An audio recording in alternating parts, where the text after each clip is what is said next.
नमस्कार मंडळी, रामराम. कमेंट बॉक्सच्या शेवटच्या बेंचवर बसून जे कुजबूज करतायत त्यांनी पटकन पहिल्या बेंचवरती हजेरी लावायची आणि जरा माझं कौतुक करायचं आहे.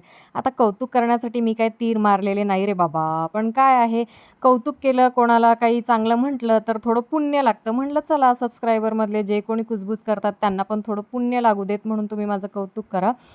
जाऊ द्या जोक सपाट, मला माहिती आहे तुम्ही लवकरच लागणार आता कामाला. आणि आपण आता बायका म्हणलं आणि त्यात महाराष्ट्रीयन म्हणलं तर कुठलीही गोष्ट कितीही चांगली दिसली तरी चाखून बघितल्याशिवाय बाबा आपण काय घेत नाही. आणि त्यात असे जे महागड्या वस्तू आहेत त्याच्यातला एक तरी एक्स्ट्रा मिळावा म्हणून तिथं चाखून बघायचं आधी, म्हणजे पैसे वसूल झाले असं समजायचं. आता त्यांनी मला 50 रुपयाला पावभरच दिले. पावभर म्हणजे 70 रुपयाला पावभर, पण आम्ही 50 रुपयाचेच घेतले कारण मी एकटीच खाणार होते. मातोश्रींच्या बहिणीने गावावरून मस्तपैकी टोमॅटो पाठवलेले आहेत. तर मला म्हणते घेऊन जा, पण गावी जावस्तोपर्यंत ते खराब होतील म्हणून मला हळद बांधून दिली. आता आपले रेग्युलर व्हिडिओ येतील तर त्यासाठी सबस्क्राईब करा. टाटा.